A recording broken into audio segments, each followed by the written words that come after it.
অভিশাপ যজ্ঞ পাতিম মুছলিম সম্প্ৰদায়ে কোৰাণ পঢ়িব হিন্দুৱে ভাগৱত পঢ়িব গীতা পঢ়িব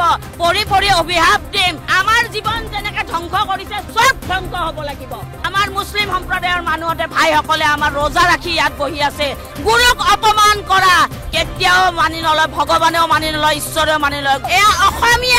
এয়া অসমীয়া জাগিছে অসমত অসমীয়া জাগিছে অসমত অসমীয়া শিক্ষক জাগিছে আৰু আমাৰ তেওঁ মুখখনত চেলোটেপ দি আমাৰ হাতত বান্ধি ভৰিত বান্ধি আমাক লৈ যাক আমি তেওঁ ওচৰত যাম মুঠতে আমাক ৰজাক লাগে ৰজা হিমন্ত বিশ্ব শৰ্মা দেৱক আমাক লাগিবই আমাৰ জীৱনটো যেনেকৈ ডাইৰেক্টৰ অফিচে ধ্বংস কৰিলে ঠিক সেনেকৈ আমিও যদি আজি আমি ন্যায় নাপাওঁ আজি বাজেট অধিৱেশন চলি আছে শিক্ষামন্ত্ৰী মুখ্যমন্ত্ৰীয়ে আমাক মাতি নি আমাক ন্যায় দিব লাগিব আৰু যেতিয়ালৈকে নিদিয়ে তেতিয়ালৈকে আমি ইয়াৰ পৰা উঠি নাযাওঁ আৰু অবিৰতভাৱে আমাৰ ইয়াতে আমাৰ আন্দোলন চলি থাকিব কাৰণ এই ডাইৰেক্টৰ অফিচৰ পৰাই আমাৰ ৰিকগনাইজ কৰা হৈছিলে কনফাৰেন্স কৰা হৈছিলে ক'ত অধিকাৰ পালে তেওঁলোকে আমাৰ জীৱনবিলাক ধ্বংস কৰিবৰ কাৰণে আমি যৌৱনকাল শেষ কৰি দিলোঁ ক'ত অধিকাৰ পালে তেওঁলোকে গতিকে আমি আপোনালোক ৰাজি আছে নে নাই ৰাজি আছে আমি ইয়াৰ পৰা উঠি নাযাওঁ ইতিমধ্যে চৰকাৰে মুখ্যমন্ত্ৰী হিমন্ত বিশ্ব শৰ্মাই বাছখন আনিছে আপোনালোকে কাইণ্ডলি বাছখন দেখাই দিব হা আমি চাওক মানৱ অধিকাৰ আইন উলংঘা কৰি তেওঁলোকে আমাৰ জীৱন ধ্বংস কৰিলে এই ডাইৰেক্টৰ অফিচৰ পৰা আমাক আমাৰ ইয়াত সব ডকুমেণ্টছ আছে ডাইৰেক্টৰ অফিচৰ পৰা আমাক ৰিকগনাইজ কৰিছিলে কনফাৰেন্স কৰিছিলে কৰি পেলাই আমাৰ জীৱন ধ্বংস কৰিলে আৰু এতিয়া বাছ আনিছে আমাক উঠাই নিবৰ কাৰণে ভাবক আমাক কেনেকৈ শাস্তি দিছে কেনেকৈ শাস্তি দি মাৰিছে আমাক ৰাজি নে ৰাইজ আমাৰ জীৱন যেনেকৈ ধ্বংস কৰিছে সব ধ্বংস হ'ব লাগিব সব ধ্বংস হ'ব লাগিব এয়া অসমীয়া জাগিছে অসমত অসমীয়া জাগিছে অসমত অসমীয়া শিক্ষক জাগিছে আমি অহাকালিৰ পৰা যজ্ঞ পাতিম য'ত আন্দোলন কৰিম তাতে আমাৰ যজ্ঞও চলিব মুছলিম সম্প্ৰদায়ে কোৰাণ পঢ়িব হিন্দুৱে ভাগৱত পঢ়িব গীতা পঢ়িব পঢ়ি অভিশাপ দিম প্ৰশাসনে আমাক কেনেকৈ বেৰি ধৰিছে বাছ আনি সন্মুখত ৰাখিছে আমাক বোলে উঠাই নিব এতিয়া সব ধ্বংস হ'ব লাগিব শিক্ষকৰ অভিশাপত সকলোৱে ধ্বংস হ'ব লাগিব গুৰুক অপমান কৰা কেতিয়াও মানি নলয় ভগৱানেও মানি নলয় ঈশ্বৰেও মানি নলয় গুৰুক অপমান কৰা চৰকাৰ ধ্বংস হ'ব লাগিব প্ৰশাসন নিপাত যাব লাগিব অসম প্ৰশাসন নিপাত যাব লাগিব সব ধ্বংস হ'ব আমাৰ অভিশাপত আমি যে ইয়াত আহিছোঁ নাখাই নলৈ আহিছোঁ ৰাতিপুৱাই আমি একাহী ভাত মাৰি অহা নাই আমাৰ মুছলিম সম্প্ৰদায়ৰ মানুহতে ভাইসকলে আমাৰ ৰোজা ৰাখি ইয়াত বহি আছে এই অভিশাপ প্ৰশাসনৰ গাটো লাগিব শিক্ষা বিভাগৰ গাটো লাগিব আমাৰ জীৱন যৌৱন শেষ কৰি পেলাইছে ক'ত অধিকাৰ পালে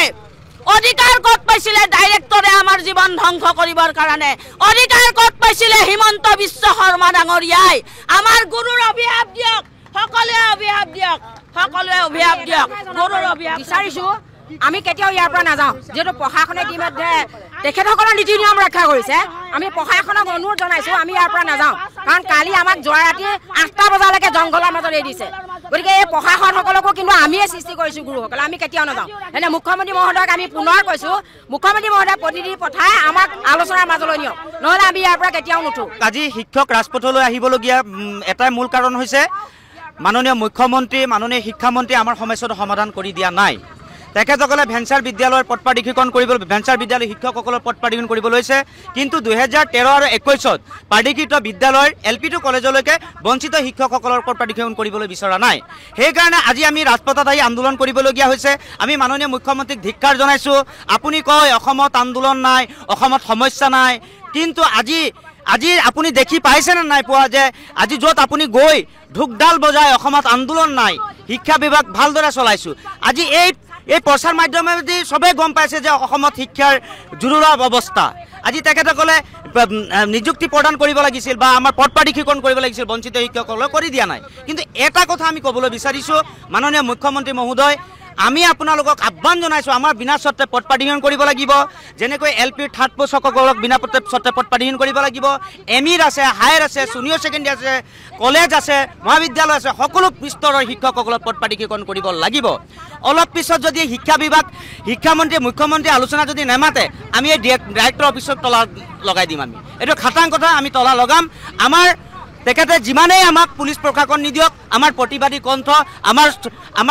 কণ্ঠ আমাৰ অধিকাৰ প্ৰাপ্য ৰুদ্ধ কৰিব নোৱাৰিব আৰু আমাৰ সংগ্ৰামী সত্তাটো কেতিয়াও তেখেতে ৰুদ্ধ কৰিব নোৱাৰিব।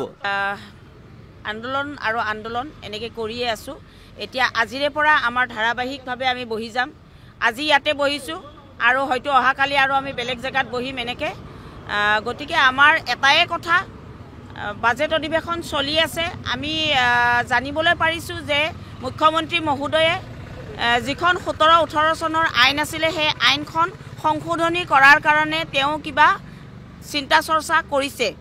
আৰু সেই সংশোধনীত অপ্ৰাদেশিকৃত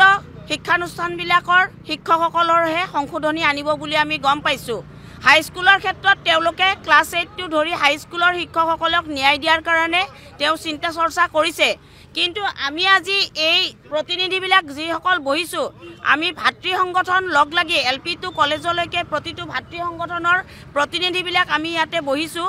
আৰু আমি এই প্লেটফৰ্মৰ পৰা আজি মাননীয় মুখ্যমন্ত্ৰী মহোদয়ক ক'বলৈ বিচাৰিছোঁ যে 90 দশকৰ পৰা শিক্ষকতা কৰা এই শিক্ষকসকল আপোনাৰ শিক্ষা বিভাগৰ জৰিয়তে আপুনি শিক্ষামন্ত্ৰী হৈ থাকোঁতে ৰিকগনাইজ হোৱা, কনকাৰেঞ্চ হোৱা আৰু ইনস্পেকশ্যন হোৱা শিক্ষক। গতিকে LP2 কলেজলৈকে এই শিক্ষকসকলক আপুনি ন্যায় দিবই লাগিব। এই যিখন আপুনি আইন আনিবলৈ দিহা পৰামৰ্শ কৰি আছে, আপুনি আলোচনা কৰি আছে, আইনখন সংশোধনী কৰিবলৈ বিচাৰিছে, সেই সংশোধনীত আমাৰ বিষয়বস্তুটো থাকিব লাগিব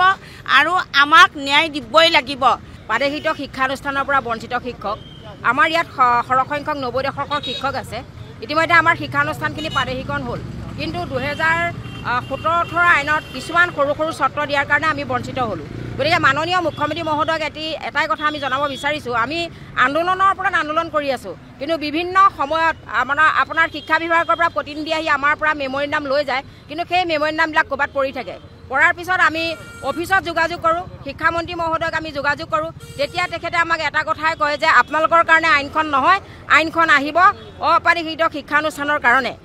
আমি এটাই কথা মুখ্যমন্ত্ৰী মহোদয়ক জনাব বিচাৰিছোঁ যে মুখ্যমন্ত্ৰী মহোদয় যেতিয়া শিক্ষামন্ত্ৰী আছিলে তেতিয়া আমাক কিন্তু ৰিকগনাইজ, কনকাৰেঞ্চ, পাৰ্মিশ্যন এইবিলাক তেখেতৰ শিক্ষা বিভাগৰ পৰা আমাক দিছিলে। গতিকে আমি কোনো ৰিজেক্ট টিচাৰ নহয়, আমি সকলোখিনি বৈধ শিক্ষক। গতিকে যিখন আইন আনিব বিচাৰিছে 17 আৰু 18 চনৰ যিখন সংশোধনী আইন এতিয়া বৰ্তমান আনিব, তেখেতে এখন কেবিনেট উপসমিতিও বনাই দিছে। আমি তেখেতসকলকো এই কথাখিনি কৈছিলোঁ, জয়ন্ত মল্ল ডাঙৰীয়া, কেশৱ মহন্ত ডাঙৰীয়া, শিক্ষামন্ত্ৰীক আমাৰ সকলো সমস্যা কৈছোঁ যে আমি যিহেতু